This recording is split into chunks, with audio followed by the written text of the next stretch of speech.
श्री गणेशाय नमः।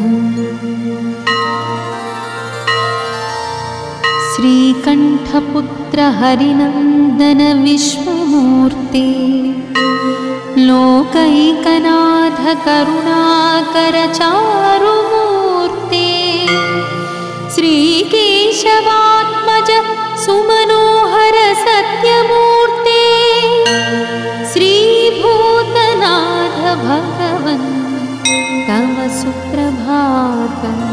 తాకట్టులో ఉన్న బంగారాన్ని విడిపించి ఆ రోజు ఆన్లైన్ రేటుకే మేము కొంటాం. Sharma gold company.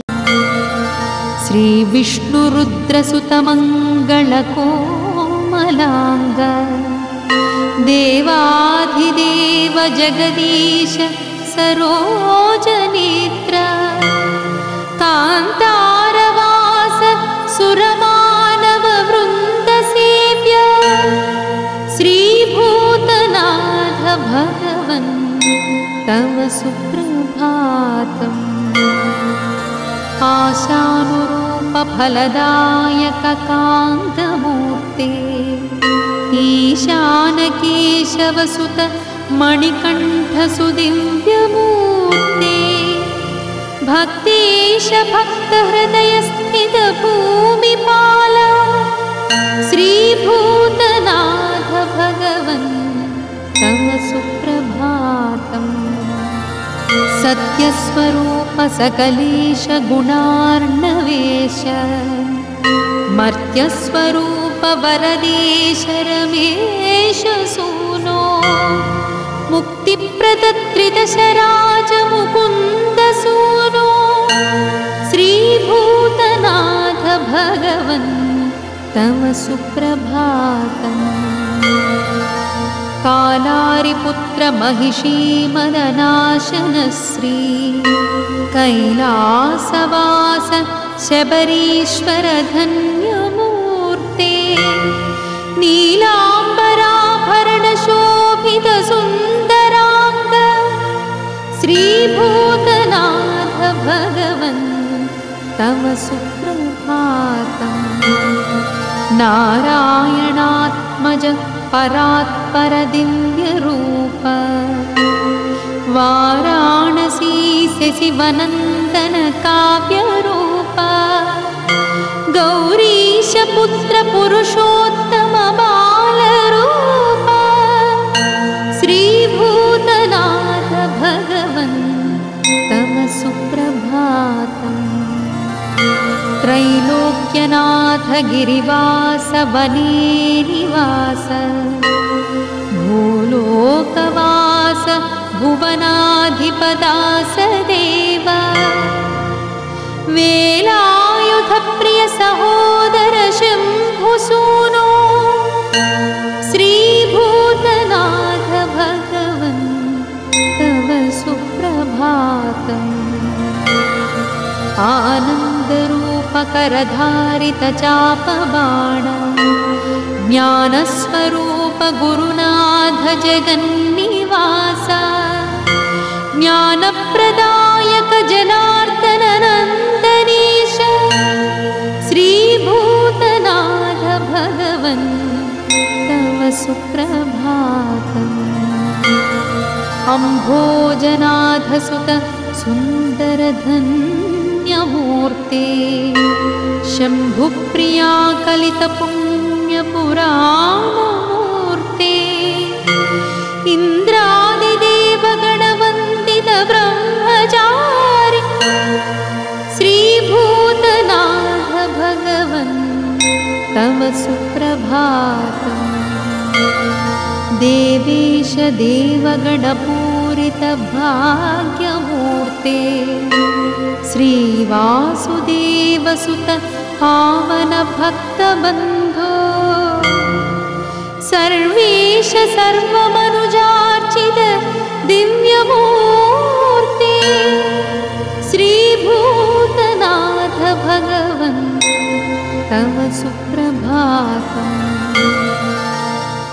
नारायणात्मज सुरेश नरेश भक्तलोकेश, केशव शिवात्मज भूतनाथ,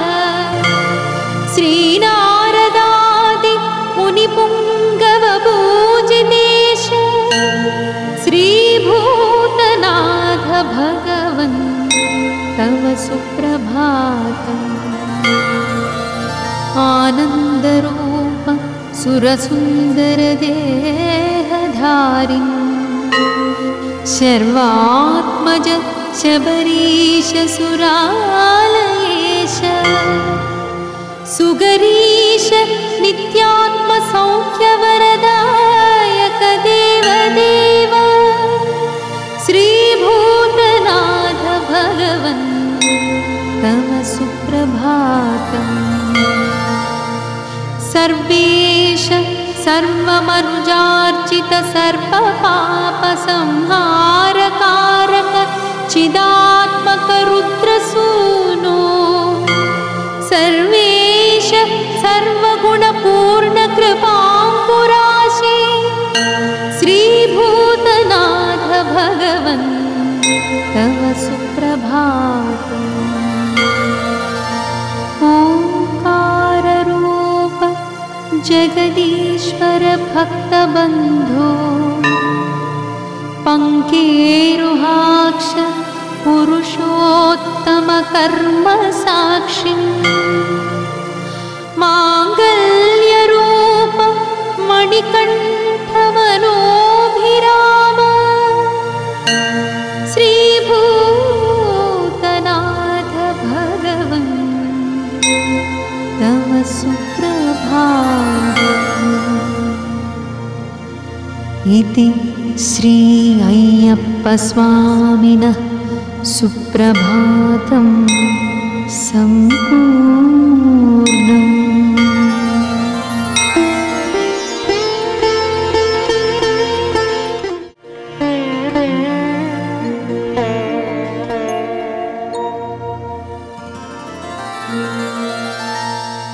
श्री गणेशाय नमः।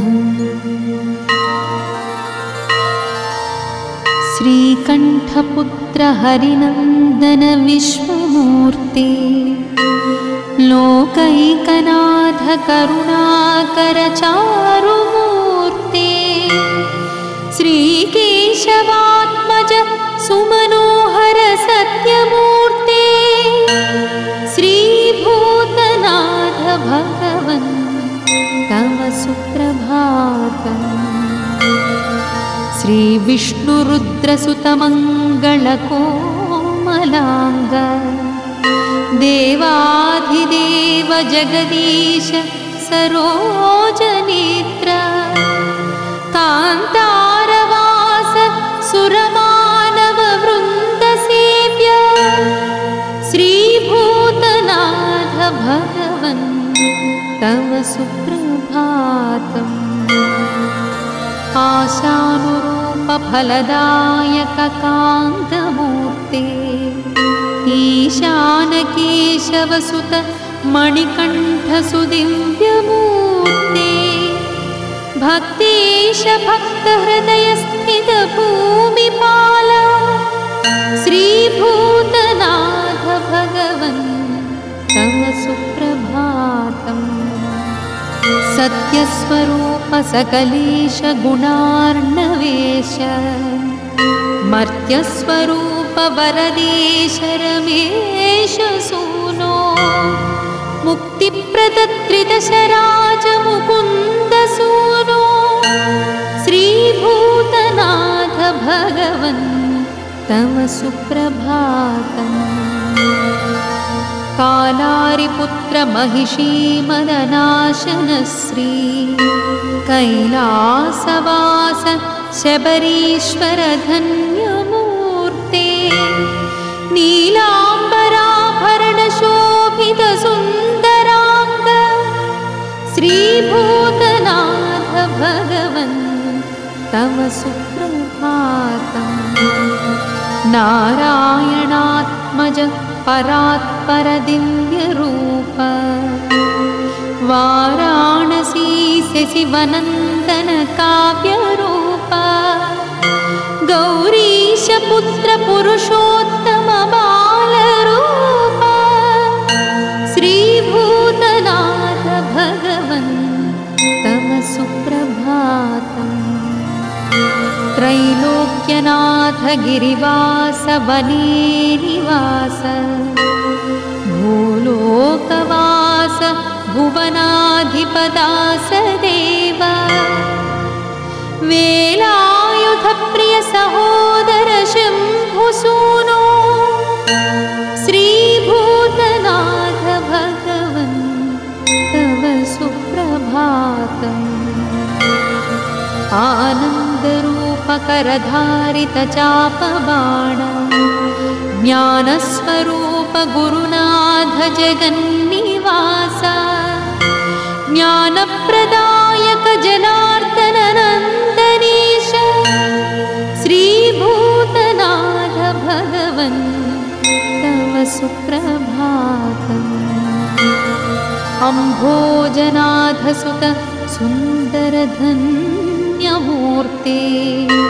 शम्भुप्रिया कलितपुण्यपुराणमूर्ते इन्द्रादिदेवगणवन्दित ब्रह्मचारि श्रीभूतनाथ भगवन् तव सुप्रभातम् देवेश देवगणपूरित भाग्यमूर्ते श्रीवासुदेवसुत पावन भक्तबन्धो सर्वेश सर्वमनुजार्चित दिव्यमूर्ते श्रीभूतनाथ भगवन् तव सुप्रभातम्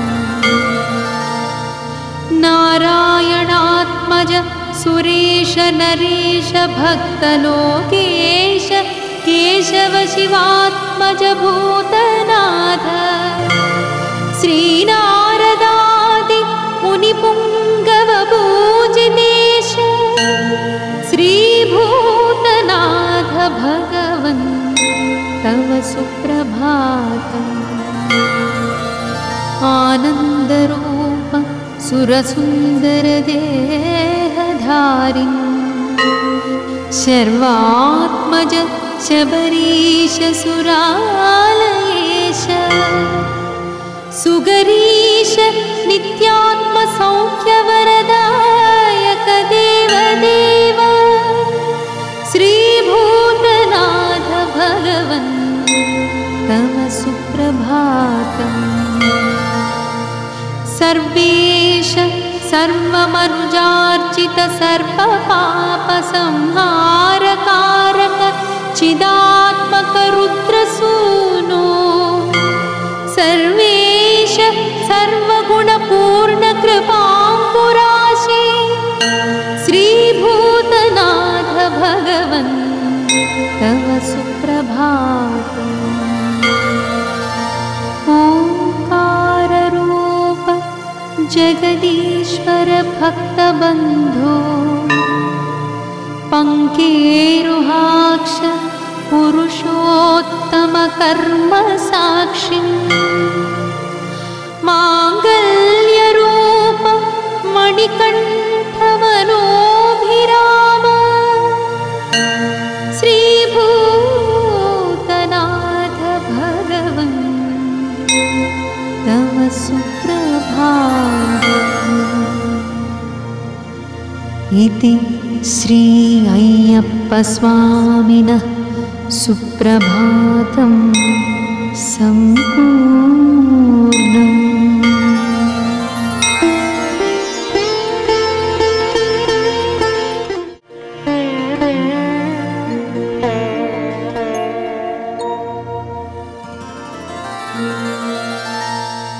श्री गणेशाय नमः।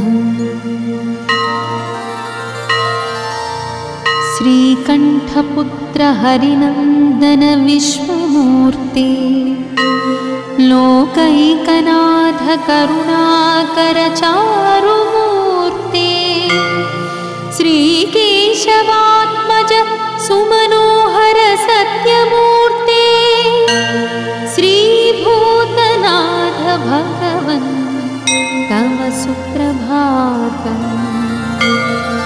श्री विष्णुरुद्रसुतमङ्गलकोमलाङ्ग देवाधिदेव जगदीश सरोजनेत्र कान्तारवास सुरमानववृन्दसेव्य श्रीभूतनाथ भगवन् तव सुप्रभातम्।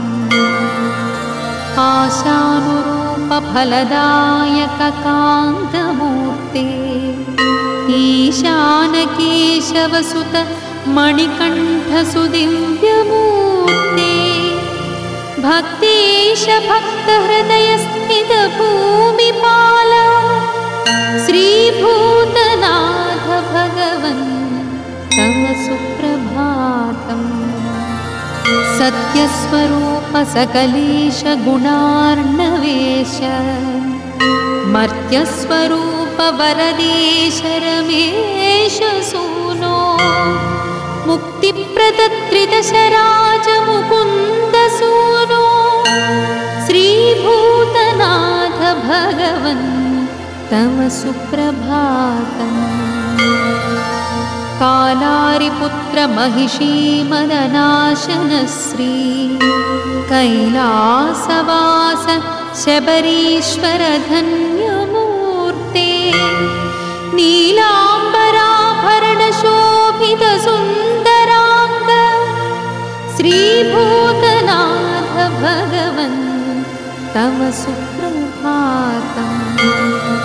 नारायणात्मज परात्पर दिव्यरूप वाराणसी शशिवनन्दन काव्यरूप गौरीश पुत्र पुरुषोत्तम बालरूप श्रीभूतनाथ भगवन् तव सुप्रभातम्। त्रैलोक्यनाथ गिरिवास वने निवास भूलोकवास भुवनाधिपदास देव वेलायुध प्रिय सहोदर शम्भुसूनो श्रीभूतनाथ भगवन् तव सुप्रभातम्। आनन्दरूपकरधारित चापबाण ज्ञानस्वरूप गुरुनाथ जगन्निवास ज्ञानप्रदायक जनार्दन नन्दनीश श्रीभूतनाथ भगवन् तव सुप्रभातम्। अम्भोजनाथ सुत सुन्दर धन्यमूर्ते शम्भुप्रिया कलित पुण्यपुराणमूर्ते इन्द्रादिदेवगणवन्दित ब्रह्मचारि श्रीभूतनाथ भगवन् तव सुप्रभातम्। देवेश देवगणपूरित भाग्यमूर्ते श्रीवासुदेवसुत पावन भक्तबन्धो सर्वेश सर्वमनुजार्चित दिव्यमूर्ते श्रीभूतनाथ भगवन् तव सुप्रभातम्। नारायणात्मज सुरेश नरेश भक्तलोकेश केशव शिवात्मज भूतनाथ श्रीनारदादि मुनिपुङ्गव पूजितेश श्रीभूतनाथ भगवन् तव सुप्रभातम्। आनन्दरूप सुरसुन्दर देहधारिन् शर्वात्मज शबरीश सुरालयेश सुगरीश नित्यात्म सौख्यवरदायक देवदेव श्रीभूतनाथ भगवन् तव सुप्रभातम्। सर्वेश सर्वमनुजार्चित सर्वपापसंहारकारक चिदात्मक रुद्रसूनो सर्वेश सर्वगुणपूर्ण कृपाम्बुराशे श्रीभूतनाथ भगवन् तव सुप्रभातम्। ओंकाररूप जगदीश्वर भक्तबन्धो पंकेरुहाक्ष पुरुषोत्तम कर्म साक्षी मांगल्यरूप मणिकण्ठ मनोभिराम श्रीभूतनाथ भगवन् तव सुप्रभातम्। इति श्री अय्यप्पस्वामिनः सुप्रभातं सम्पूर्णम्।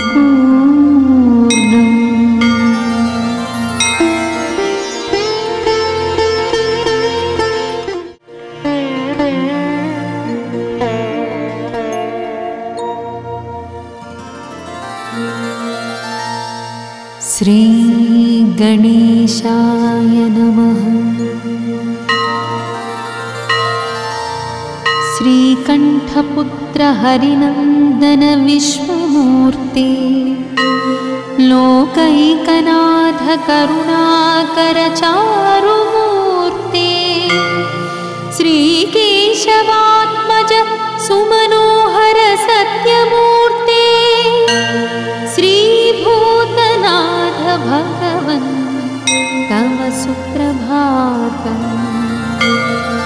श्री विष्णुरुद्रसुतमङ्गलकोमलाङ्ग देवाधिदेव जगदीश सरोजनेत्र कान्तारवास सुरमानव वृन्दसेव्य श्रीभूतनाथ भगवन् तव सुप्रभातम्। आशानुरूप फलदायक कान्तमूर्ते ईशानकेशवसुत मणिकण्ठ सुदिव्यमूर्ते भक्तेश भक्तहृदय स्थित भूमिपाल श्रीभूतनाथ भगवन् तव सुप्रभातम्। सत्यस्वरूप सकलेश गुणार्णवेश मर्त्यस्वरूप वरदेश रमेश सूनो मुक्तिप्रदत्रिदशराज मुकुन्द सूनो श्रीभूतनाथ भगवन् तव सुप्रभातम्। कालारिपुत्र महिषी मदनाशन श्री कैलासवास शबरीश्वर धन्यमूर्ते नीलाम्बराभरण शोभित सुन्दरांग श्रीभूतनाथ भगवन् तव सुप्रभातम्। नारायणात्मज परात्पर दिव्यरूप वाराणसी शशिवनन्दन काव्यरूप गौरीश पुत्र पुरुषोत्तम बालरूप श्रीभूतनाथ भगवन् तव सुप्रभातम्।